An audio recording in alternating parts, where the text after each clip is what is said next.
নমস্কার সমস্ত শ্রোতা বন্ধুকে আমার প্রচেষ্টায় স্বাগত। আজ নিয়ে এসেছি সুবোধ ঘোষের লেখা গল্প ক্যাকটাস। গল্পটি ভালো লাগলে একটি লাইক করে দেবেন আর চ্যানেলটিকে সাবস্ক্রাইব করে পাশে থাকার অনুরোধ রইল। আপনারা পাশে থাকলে তবেই তো আমার প্রচেষ্টাকে সফলতার পথে এগিয়ে নিয়ে যেতে পারব। শুরু করছি ক্যাকটাস। মিস্টার নাগের বাগান পাহারা দেবার জন্য শুধু একজন দারোয়ান আছেন। দিনের বেলা পাহারা দেবার কোনো দরকার হয় না। সকাল থেকে রাত 10টা পর্যন্ত স্বয়ং মিস্টার নাগই পাহারা দেন। মাঝে মাঝে অবশ্য বার কয়েক বাড়ির ভিতরে যাবার দরকার হয় স্নান ও আহারের তাগিদ স্বীকার করতে। সেই কয়েকবার বাগানের ওপর চোখ রাখেন ড্রাইভার শীতল সিং, দুপুরে 1 ঘন্টার জন্য আর সন্ধ্যা 1 ঘন্টার জন্য। দিনের বাকি সময় বাড়ির বারান্দায় আরাম চেয়ারে প্রৌঢ় দেহটাকে এলিয়ে দিয়ে বাগানের উপর সতর্ক চক্ষুর দৃষ্টি ছড়িয়ে বসে থাকেন মিস্টার নাগ। মাঝে মাঝে অবশ্য হাতের বইয়ের উপর চোখ বোলান, কিন্তু সেই দৃষ্টি যেন তার বড় বড় সতর্ক চক্ষুর ক্ষণিক বিশ্রাম। বইয়ের দিকে তাকান বটে, কিন্তু বই পড়তে পারেন বলে মনে হয় না। ঠিক কাটায় কাটায় রাত 10টার সময় উপস্থিত হয় দলবীর। মিস্টার নাগের বাগানের ফুল আর লতাপাতা পাহারা দেয় রাত 10টা থেকে শুরু করে সকাল 7টা পর্যন্ত। মিস্টার নাগের বাগান যেন উদ্ভিজ্জ বৈচিত্র্যের একটা সমারোহ। বিচিত্র ফুল, বিচিত্র ফল আর বিচিত্র লতাপাতা। মিস্টার নাগের বাগানের এমন ফার্ন কাশ্মীরের শালিমার বাগ ছাড়া আর কোথাও নেই। এই বাগানে এমন ফলের গাছ আছে যে ফল দেখতে ফুলেরই মতো, আবার এমন ফুল আছে যেটা সত্যিই ফুল নয়, ফল। আলপাইন ফ্লোরা বড় ভালোবাসেন মিস্টার নাগ। উদ্ভিদ প্রেমিক মিস্টার নাগের বাগানের জুলিপারাস, ক্যাসিওপি আর রডোডেন্ড্রন দেখবার জন্য মাঝে মাঝে বিদেশি ট্যুরিস্টরাও এসে ভিড় করেন। কলকাতার মাটিতে ভায়োলেট আর ডেজি ভালো ফুটতে পারে না কে বলে? মাঘ মাসের কোনো সকালবেলায় মিস্টার নাগের এই বাড়ির বারান্দায় দাঁড়ালেই বাগানের ভায়োলেট আর ডেজির শিশির ভেজা শোভা দেখলে চোখ জুড়িয়ে যাবে। হুইটম্যানের কবিতার বই হাতে নিয়ে বিড়বিড় করে যখন আবৃত্তি করেন mister Nag, when lilacs last in the dooryard bloom, তখন সঙ্গে সঙ্গে চোখ টান করে সোজা দৃষ্টি ছড়িয়ে দিয়ে বাগানের ফুটন্ত লাইল্যাকের দিকে তাকিয়ে থাকেন তিনি। কত টাকা খরচ করেছেন মিস্টার নাগ? অনেকেই জানেন মিস্টার নাগ তার যজিয়তি জীবনের উপার্জিত সব টাকা এই বাগানের ঐশ্বর্য আর বৈচিত্র্যের প্রতিষ্ঠায় খরচ করে দিয়েছেন। এখনও পেনশন বলতে যা পান তার অর্ধেকেরও বেশি এই বাগানের সেবা ও যত্নের কাজে খরচ করে থাকেন। দারাসুদ পরিবার বলতে কেউ নেই মিস্টার নাগের। এই বাগানটাই তার ভালোবাসার সংসার। আফ্রিকান টিউলিপ ফুটেছে। ফুলের সেই রক্তিম রূপের স্তবকের দিকে তাকিয়ে মিস্টার নাগের চোখে অদ্ভুত স্নেহাক্ত দৃষ্টি উঠলে ওঠে, যেন নবজাতক সন্তানের মুখ দেখছেন মিস্টার নাগ। বাগানটাকে বড় ভালোবাসেন মিস্টার নাগ, তাই বড় বেশি উদ্বেগও তাকে সহ্য করতে হয়। পাখির উপদ্রব আছে, কাঠবিড়ালির নষ্টামি আছে, তাছাড়া চোর মানুষের উকিঝুঁকিও আছে। কিন্তু দলবীরের মতো কঠোর দারোয়ানও আছে, যে জন্য শত উদ্বেগের মধ্যেও কিছুটা নিশ্চিন্ত হয়ে ঘুমোতে পারেন মিস্টার নাগ। হাতের কাছে একটা এয়ারগান রাখেন মিস্টার নাগ। দামাস্কা গোলাপের কাছে এসে দুটো দোয়েল লাফালাফি করতেই এয়ারগান তুলে শব্দের ধমক ছাড়েন। উড়ে যায় দোয়েল দুটো। তারপর একটু প্রসন্ন ও প্রশান্ত চোখে হাতের বইয়ের ওপর চোখ বুলাতে থাকেন তিনি। রাতের পাহারার জন্য মিস্টার নাগের মনে বিশেষ কোনো উদ্বেগ নেই। দলবীরের চোখ দুটো যেন শিকারী বিড়ালের চোখ, রাতের অন্ধকারেও দেখতে পায়। তাছাড়া দলবীরের হাতে প্রকাণ্ড একটা বিজলি টর্চও থাকে। বাগানের কোথাও খচমচ করে একটা শব্দ বেজে উঠলেই টর্চের আলো ছুঁড়ে এগিয়ে যায় দলবীর। রাতের প্যাঁচা ভয় পেয়ে আর চোখ বন্ধ করে গাছের ডালে বসে ছটফট করে। একটা ঢিল মেরে প্যাঁচাটাকে উড়িয়ে দেয় দলবীর। প্রত্যেক বছর শীতকালে মিস্টার নাগের মন একটু বেশি উদ্বিগ্ন হয়ে ওঠে। হিমালয়ের একটা নতুন জাতের অর্কিড কলকাতার মাটিতে শীতের কালেই কেমন যেন নেতিয়ে শুকিয়ে মরে যেতে চায়। রহস্যটা ধরতে পারে না মিস্টার নাগ। তাছাড়া আরও সমস্যা দেখা দেয়। চেনার গাছের সবুজ পাতা শীতের ছোঁয়া পেলেই লাল আগুনের রং ধরে জ্বলজ্বল করবে অনেক আশা করেছিলেন মিস্টার নাগ। কিন্তু চেনারের পাতার সবুজ যেন মরা বাঁশপাতার মতো ফ্যাকাশে হয়ে যায়। অনেক রকম সারের পাউডার গাছের গোড়ায় ঢেলে দিয়েও কোনো সুফল হয় না। এইবারের শীতে আরও একটা উদ্বেগের ভার সহ্য করছেন মিস্টার নাগ। অনেক চেষ্টা করে অনেক টাকা খরচ করে আরিজোনার ক্যাকটাসের চারা এনে তার বাগানে লাগিয়েছেন। কোথায় আরিজোনার মরুভূমি আর কোথায় আলিপুর। সুদূর আরিজোনা মরুর দগ্ধ বালুকার বুকে বিচিত্র রহস্যের জাদুতে যে সরস ক্যাকটাস ঊর্ধ্ববাহু ঋষির মতো দাঁড়িয়ে থাকে, সেই ক্যাকটাসকে আলিপুরের স্যাঁতস্যাঁতে মাটিতে পুষে রাখতে চান মিস্টার নাগ। প্রথমে দুরাশা বলে মনে হলেও মিস্টার নাগ এখন মনে করেন নিতান্ত দুরাশা নয়। এই মাসের শীতটা যদি সহ্য করে পার করে দিতে পারে আরিজোনার এই ক্যাকটাস, তবে ফাঁড়া কেটে যাবে। মিস্টার নাগের দুরাশা সত্য হয়ে উঠবে, বেঁচে যাবে গাছটা। মিস্টার নাগের বাগান একটা দুর্লভ ঐশ্বর্যের গৌরব লাভ করবে। 5 গজ ব্লেজার ফ্লানেল কিনে আনতে হয়েছে। ফ্লানেলের একটা ঘেরাটপ দিয়ে ক্যাকটাসের শীত শিহরিত শরীরটাকে বাঁচিয়ে রাখতে হবে। মরুভূমির জ্বালাময় রোদের আদরে বড় হয়ে ওঠে আর বেঁচে থাকে যে ক্যাকটাস, সে এই মাঘী শীতের একটা রাতের ঠান্ডায় আদুর হয়ে পড়ে থাকলে নির্ঘাত মরে যাবে। সন্ধ্যা হলেই নিজেই একবার ক্যাকটাসের কাছে এগিয়ে আসেন মিস্টার নাগ। রাত 10টা হলে আর একবার এসে খুঁটিয়ে খুঁটিয়ে দেখেন ফ্লানেলের জ্যাকেটে কোনো ফাঁক আছে কি না। ক্যাকটাসের গায়ে ঠান্ডা লাগছে না তো? নিশ্চিন্ত হবার পর চলে যান মিস্টার নাগ। তারপরেই দারোয়ান দলবীরের পাহারা। রাতের বাগান পাহারা দেয় দলবীর। দলবীরের গায়ে মোটা একটা তুলোর জামা হাঁটু পর্যন্ত ঝোলে, মাথায় কম্বলের টুপি, হাতে টর্চ আর লাঠি, খাকি জিনের পটি জড়ানো পায়ে বুট জুতো। খট খট মচ মচ শব্দ করে পা ঠুকে ঠুকে ঘুরে বেড়ায় দলবীর। মাঝে মাঝে মাটির উপর লাঠি ঠোকে। 40 টাকা মাইনে পায় দলবীর। বেহালার এক বস্তিতে একটা ঘর ভাড়া নিয়েছে, সেখানে দিনের বেলায় জীবনযাপন করে। ঘরের ভাড়া দিতে হয় মাসে 8 টাকা, বাড়িতে পাঠাতে হয় 15 টাকা। দার্জিলিং জেলার এক পাহাড়ি গায়ের মানুষ দলবীর আজ 2 বছর হলো মিস্টার নাগের এই বাগানে পাহারার কাজ নিয়েছে। 20-22 বছরের বেশি হবে না। বেটে খাটো, গাট্টা সাট্টা, মজবুত চেহারার ছোকরা এই দলবীরের ছোট ছোট চোখের কুতকুতে হাসি দেখতে যেমন অদ্ভুত, তেমনি অদ্ভুত ওই ছোট চোখের ধকধকে রাগ। রাতের কাঠবিড়ালির ছুটোছুটি দেখে কুতকুতে হাসি হাসে আর আস্তে আস্তে লাঠি ঠোকে। কিন্তু একটা খেকি কুকুরকে বাগানের ভিতর দেখতে পেলেই দলবীরের ছোট ছোট চোখ হঠাৎ রেগে গিয়ে ধকধক করে। খেকি কুকুরটাকে লক্ষ্য করে প্রচণ্ড জোরে লাঠি ছোড়ে দলবীর। আবার লাঠিটা কুড়িয়ে নিয়ে আস্তে আস্তে হেঁটে বাগান পাহারা দিয়ে ঘুরতে থাকে। হেন দলবীরের মনেও একটা উদ্বেগ আছে।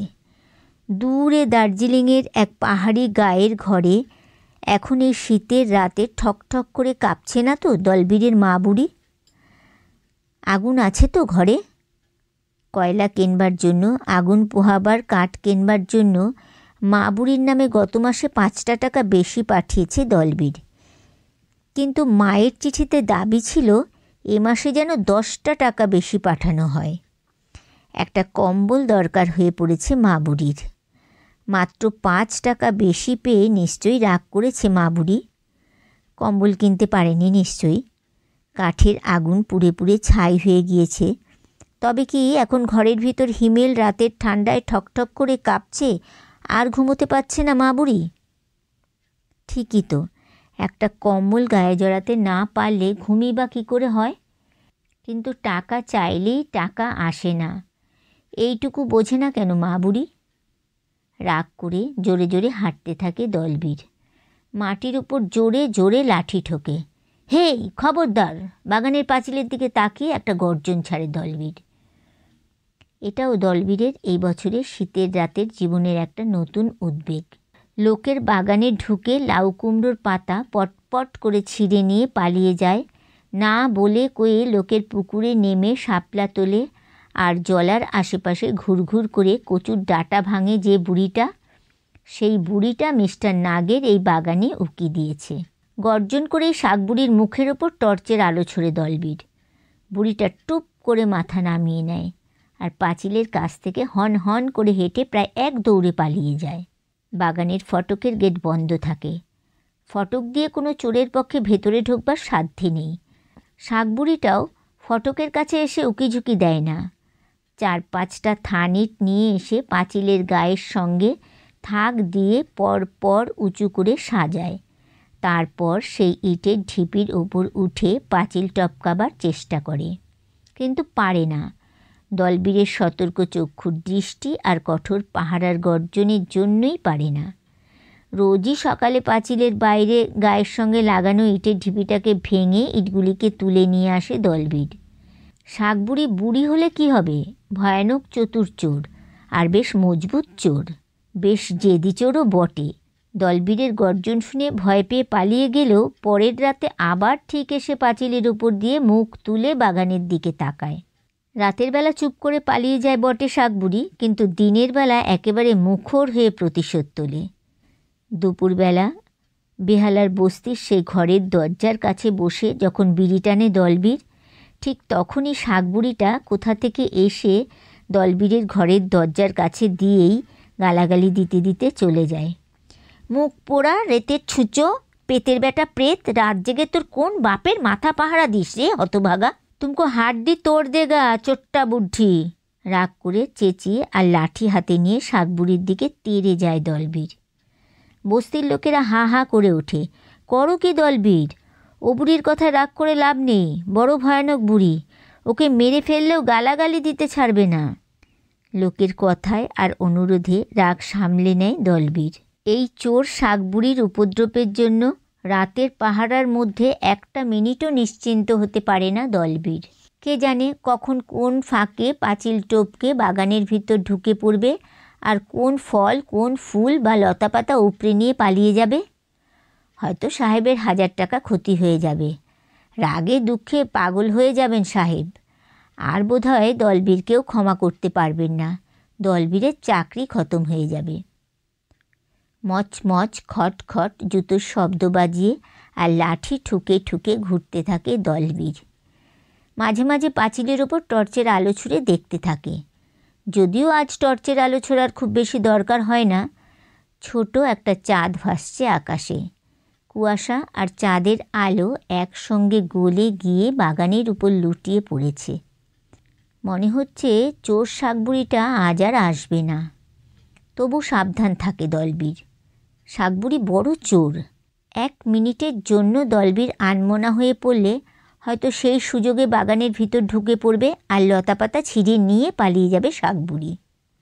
ঘুরে ঘুরে পাহারা দেয় দলবীর, আর মাঝে মাঝে মা বুড়ির কথা মনে পড়ে। সত্যিই কি এই শীতে একটা কম্বলের অভাবে ঠকঠক করে কাঁপছে মা বুড়ি?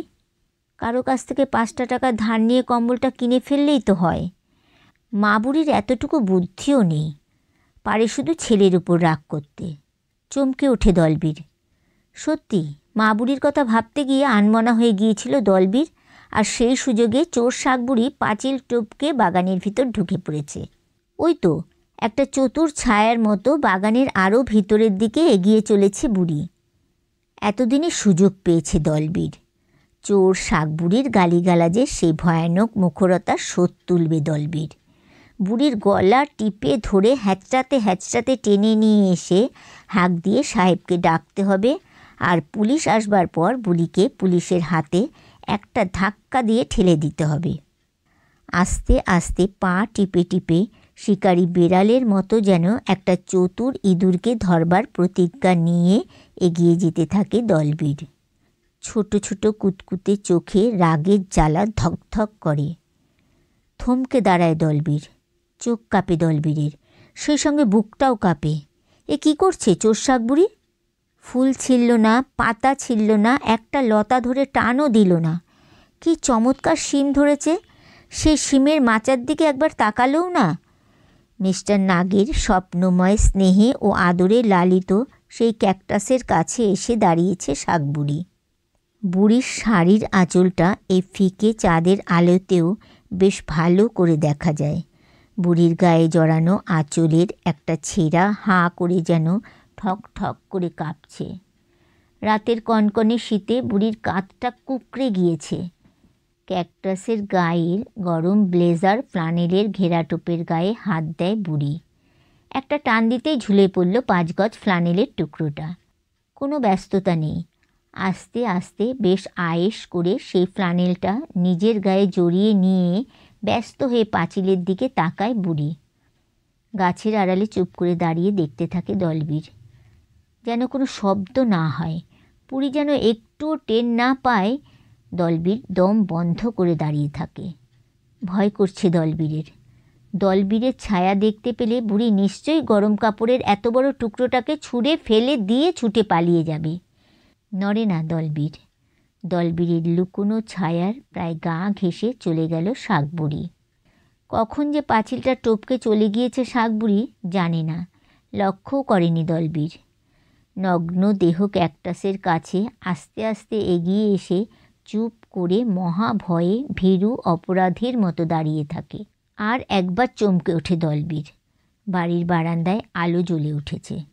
ঘরের ভিতর থেকে বের হয়ে এসে বারান্দায় দাঁড়িয়েছেন মিস্টার নাগ। সাহেবের সেই কঠোর আলোকিত মূর্তির দিকে চোখ তুলে তাকিয়ে আর হতভম্ব হয়ে দাঁড়িয়ে থাকে দলবীর। এগিয়ে যান মিস্টার নাগ। বাগানের ভিতর এসে নগ্নদেহ ক্যাকটাসের দিকে তাকিয়ে থাকেন।